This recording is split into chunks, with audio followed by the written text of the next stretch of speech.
प्रातः क्लास चल रहा था 24 मई 1968 और तीसरे पेज के लगभग मध्य में बात चल रही थी कि वो सन्यासी तो झूठ बोलते रहते हैं कि ये हमारे फॉलोअर्स हैं, और वो गृहस्थी फॉलोअर्स तो होते ही नहीं है, वास्तव में झूठ बोलते हैं कि हम फलाने सन्यासी की फॉलोअर। अरे फॉलोअर्स तो उसको कहा जाता है जो सन्यास धारण करे, उसको कहेंगे फॉलोअर। वो तो है ही सारे गृहस्थी टट्टू, और वो है सन्यासी। भाई सन्यास धारण करते हैं, घरघाट सब त्यागते हैं और फिर पवित्र रहते हैं।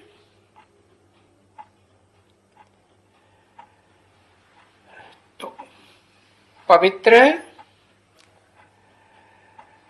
अपवित्र को फॉलोअर कहे, ये तो कितनी झूठ बात है।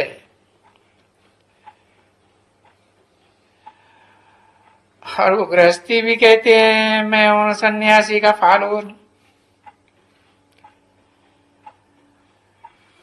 अरे भाई तुम सन्यासी हो? कहेंगे नहीं गृहस्थी हूं। अरे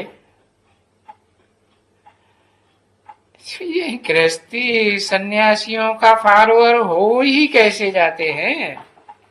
हो ही नहीं सकते। अरे सन्यासी पावन बनते और तुम पतित बनते गृहस्थी में रहकर, फिर वो तुम फॉलो कैसे करते हो?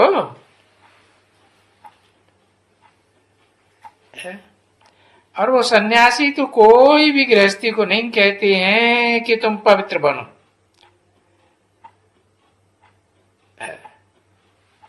तभी फॉलोअर कहे जाओगे। वो तो कहते हैं ऐसे ही तुम अपन को फॉलोअर कहो, परंतु नहीं, वो सन्यासी भी भोगी हैं, पैसे के भूखे हैं। कितने बड़े बड़े मठपंथ बनाते हैं, पैसा कहां से आता है? गृहस्थियों से ही आता है ना। और फिर सत्य तो वो जानते ही नहीं है, बिल्कुल नहीं जानते। अरे इस झूठ खंड की दुनिया में, रावण राज्य में सच कहने वाला तो एक ही बाप है, सुप्रीम सोल, हेवनली गॉडफादर। उसको ही कहा जाता है अंग्रेजी में ट्रुथ गॉडफादर।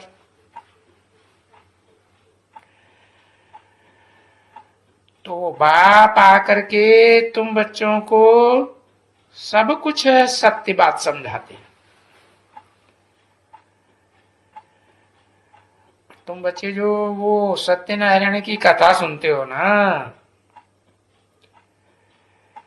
कहते हैं भाई सच्ची कथा है, और उसमें नाम डाल दिया है सत्यनारायण का। अंदर कथा में लकड़ आ रहा, लकड़ बग्गा जाने क्या क्या सुनाते रहते। सत्यनारायण की तो कोई जीवन कहानी नहीं।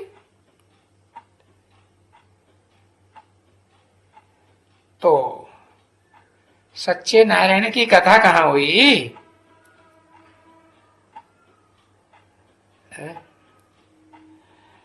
अभी तुम सच्ची कथा सुनते हो, उनसे पूछो कि तुम जो अपने घर में कथाएं करते हो वो सच्ची कथा है?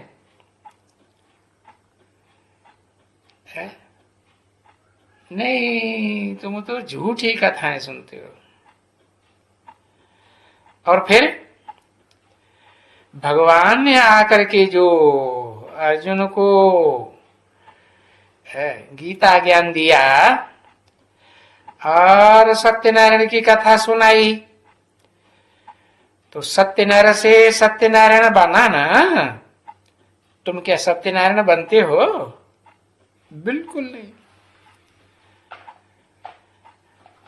उनसे पूछो फिर तुम यहां क्यों आए हो? यहां इसीलिए आए हो ना, ऐसा सत्यनारायण बनने के लिए।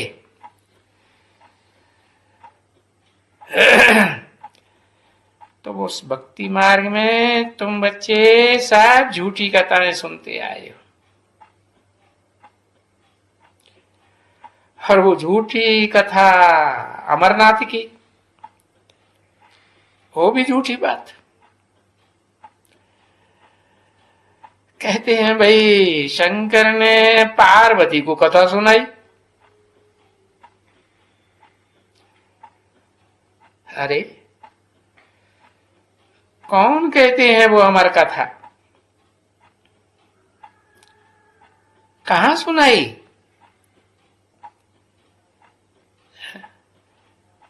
अरे शंकर तो सूक्ष्म वतन में दिखाते हैं। ब्रह्मा विष्णु शंकर सूक्ष्म वतनवासी।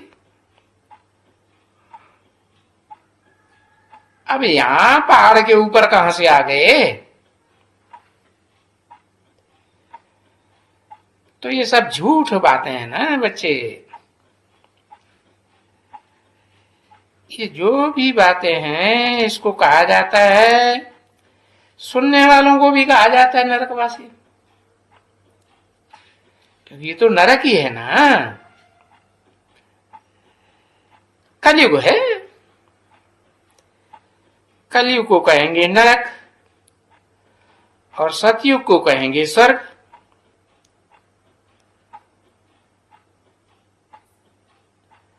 फिर बाप कहते हैं स्वर्ग तो हम त्रेता को भी कहेंगे। हाँ, सेम ही स्वर्ग कहेंगे। पक्का 16 कला संपूर्ण स्वर्ग नहीं कह सकते, 2 कला कम हो गई ना, तो फिर उसे स्वर्ग कैसे कहेंगे? स्वस्थिति में रहने वाले, और स्वस्थिति तो आत्मिक स्थिति को कहा जाता है। अपन को आत्मा समझने वाले पक्का पक्का, और वो तो क्षत्रिय कहे जाते हैं। क्षत्रियों को तो फिर बाहु समान दिखाया जाता है, मस्तक में देवताएं और भुजाओं में क्षत्रिय। तो इसलिए उनको सेमी स्वर्ग कहा जाता है, समझा ना? अधूरा स्वर्ग, संपूर्ण 16 कला संपूर्ण नहीं, क्योंकि 2 कला पुराने हो गए, और दुनिया भी कहेंगे 2 कला पुरानी।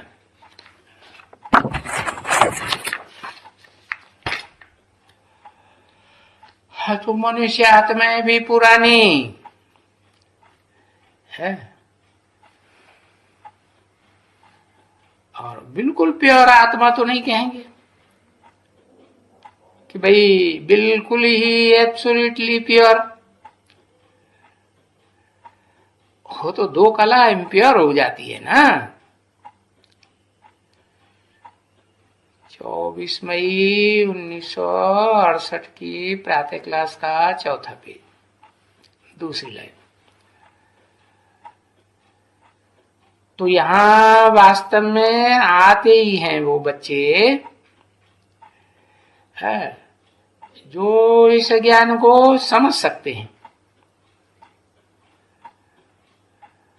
बाहर वाला तो कोई आएगा नहीं ना। और आएगा तो बच्ची कुछ भी नहीं समझेगा, बिल्कुल नहीं समझेगा। जो बाप राज समझाते हैं, जब तलक 7 रोज भट्टी में न बैठे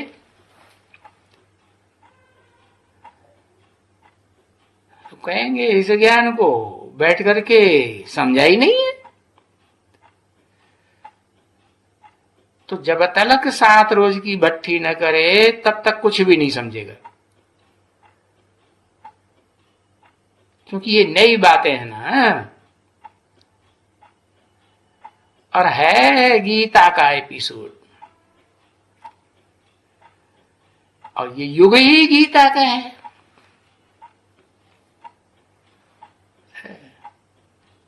गीता का युग कहा जाता है पुरुषोत्तम संगम युग। कब? जब के पुरानी दुनिया बदल करके नई दुनिया बनती। देखो, सतयुग तो स्वर्ग कहने से मुंह में पानी आ जाता है, मुंह का पानी पानी। और देखो आजकल यहाँ बड़े बड़े आदमी मरते हैं ना, वो पूछते अरे भाई कहाँ गया? हाँ, वो जो तुम्हारे चाचा मामा काका नाना काका है, स्त्री वगैरह वगैरह, कहेंगे स्वर्गवासी हुए। अरे वाह, स्वर्गवासी हुए तो थे कहां? नरकवासी थे ना। तो देखो इतना भी मनुष्यों में अभी अकल नहीं है समझने का, तभी कहा जाता है ये इस दुनिया में सभी पत्थर बुद्धि है। अब ऐसे पत्थर बुद्धियों को इसको कहा ही जाता है इस समय की दुनिया, इसको कहा जाता है एक तो नरक, जहां मनुष्यों की है पत्थर बुद्धि है, और दूसरा कहा जाता है इस समय के ये जो फॉरेन ऑफ जंगल है ना, कांटों का जंगल, दुखदाइयों का जंगल।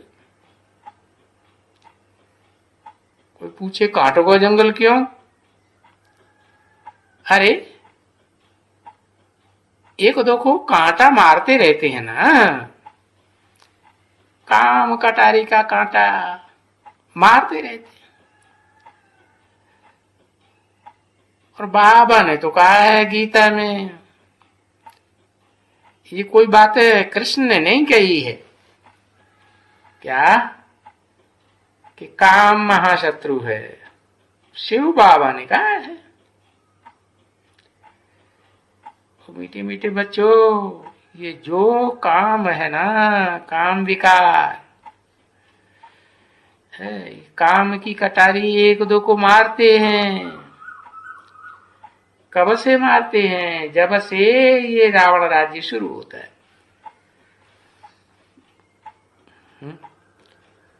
ये द्वैतवादी द्वापर युग है, जहां दो दो धर्म, दो दो राज्य, दो दो कुल होते हैं, दो दो भाषाएं होती हैं।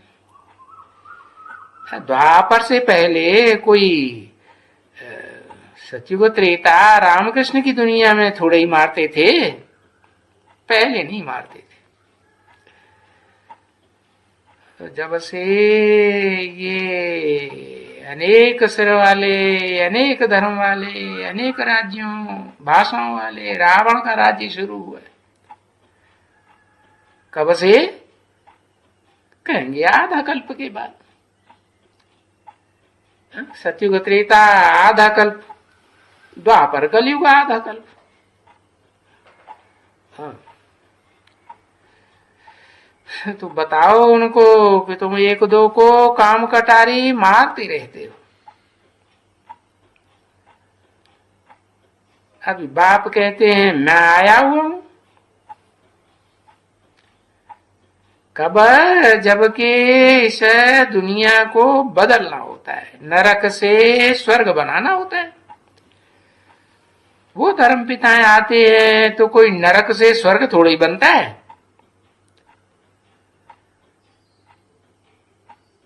तो याद रखो, समझा ना? ये काम विकार महाशत्रु है। महा क्यों कहा? क्योंकि 5 विकार है ना, काम क्रोध लोभ मोह अहंकार, उनमें ये काम विकार ही महान शत्रु है।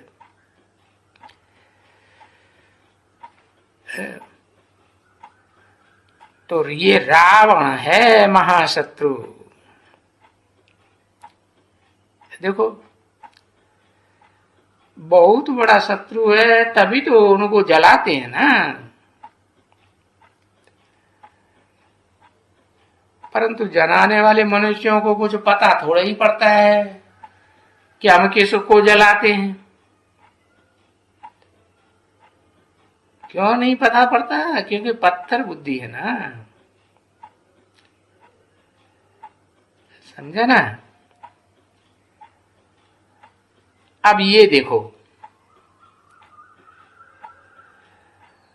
ये जो ज्ञान विज्ञान भवन बनाया है वहां दिल्ली में, नाम रखा हुआ है ज्ञान और विज्ञान। और ज्ञान विज्ञान का अर्थ थोड़े ही जानते हैं वो बेचारे लोग, क्या जाने। और वहां दिल्ली में भी देखो है, रामलीला ग्राउंड बनाया हुआ है, रावण को जलाते हैं है। अरे कौन कौन इकट्ठे होते हैं? प्रेसिडेंट, प्राइम मिनिस्टर, गुरुदेव, एमएलए, एमपी वगैरह वगैरह सब इकट्ठे होते हैं। उनको पता थोड़ा ही पड़ता है कि ये रावण है कौन। अरे ये सब बिल्कुल ही पत्थर बुद्धि, जरा भी नहीं जानते कि रावण आखिर इनमें है कौन। बड़े बड़े महाराजा लोग हैं है। देखो मैसूर में बहुत प्रसिद्ध है रावण जलाने की सेरेमनी, वो सेरेमनी कहते हैं। वो कहते हैं रावण ने सीता चुराई थी।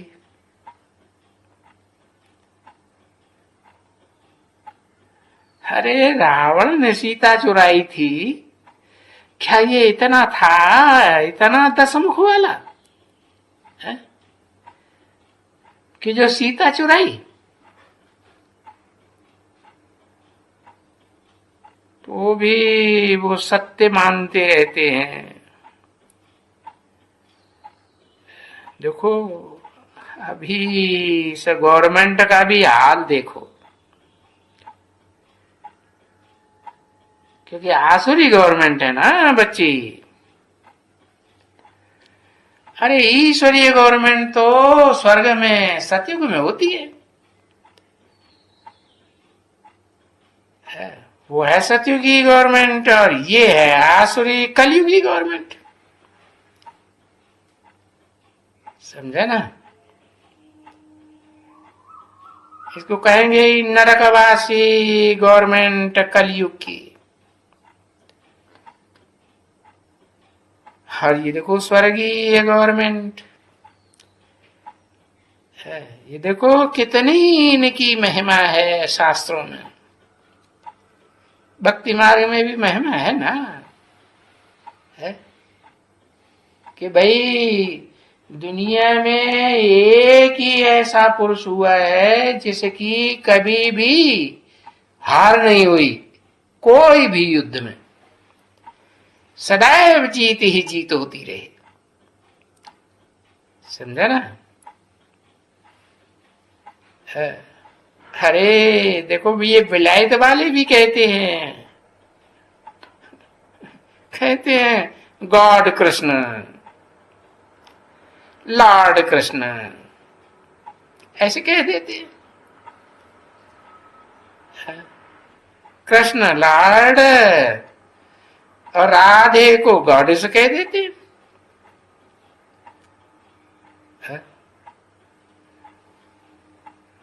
अरे वो तो ऐसे ही बोलते रहते हैं, God God Rama, goddess Sita, ऐसे कहते थे। इतना बाकी उनको मालूम तो नहीं है ना विचारों को, क्योंकि इन भारतवासियों को ही कुछ नहीं मालूम, तो दूसरे धर्म वालों, दूसरे देश वालों को किसको मालूम पड़ेगा? ये तो भारतवासी भूले हुए हैं, कह देते हैं श्री कृष्ण भगवानवादी।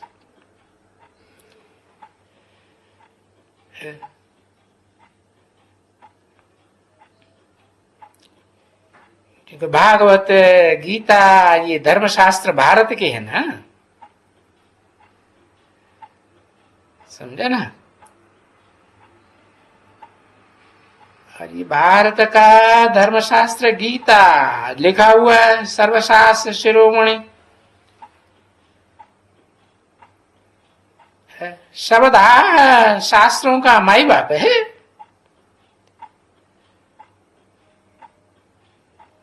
इसीलिए तो इसको कहा जाता है, नाम दिया है काम के आधार पर, सर्वशास्त्रमयी श्रीमद् भगवत गीता। तो अभी प्रश्न उठता है कि भाई श्रीमद् भगवत तो क्या भगवत कृष्ण को कहा जाए, बच्चे को जिसकी यादगार मंदिरों में बनाई हुई है बच्चे के रूप में?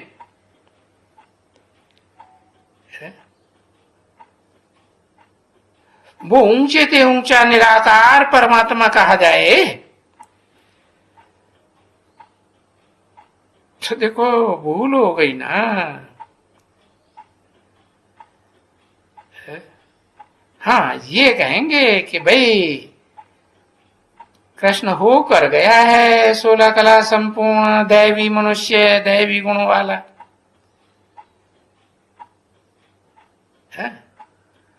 वही कृष्ण वाली आत्मा फिर 84 जन्म लेकर के फिर आसुरी गुणों वाली बनती है, भिन्न नाम रूप लेकर के बनती है। अभी तुम बच्चों को तो सारी 84 जन्मों की कहानी सुनाई है ना, तो ये कहानी कौन सुन सकते हैं? सच्ची कहानी है, जो ब्रह्मा कुमार और कुमारी होंगे वो ही सुन सकते हैं, है? तो बाप ने आकर ये ज्ञान दिया, और ये ज्ञान कोई शास्त्रों में तो नहीं लिखा हुआ है ना, नहीं, क्योंकि जो असली ज्ञान भगवान बाप ने आकर के दिया था वो तो प्रायः लोप हो जाता है। क्यों? कि सारी दुनिया का महाविनाश हो जाता है,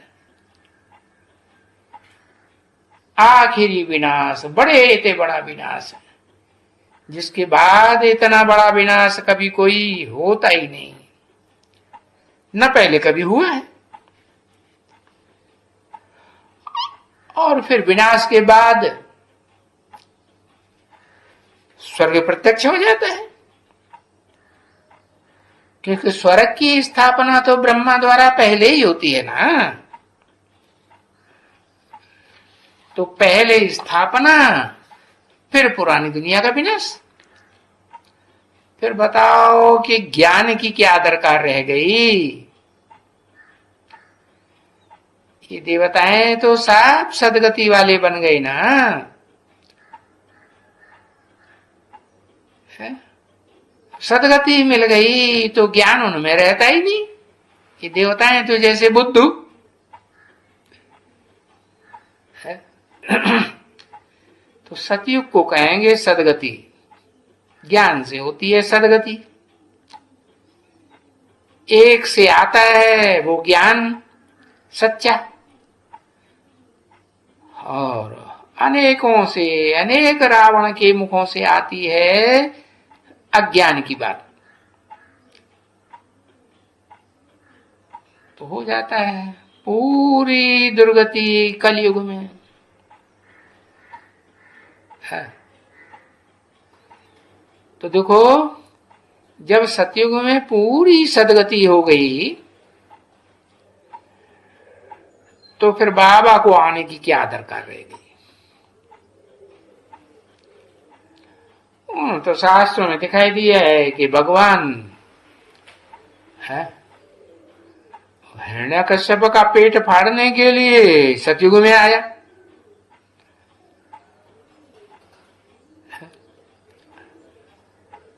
अरे अभी ये जो नॉलेज तुम बच्चों को दी जाती है, उस नॉलेज से तो तुमको स्वर्ग का वर्षा लेना है। जो तुम बच्चे शिव जयंती मनाते आते हो, भक्ति मार्ग में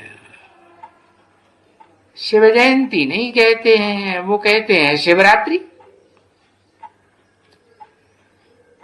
क्योंकि जयंती तो साकार की मनाई जाती है ना, और शिव तो है निराकार। जैसे आत्मा है निराकार, निराकार आत्माओं का बाप भी निराकार।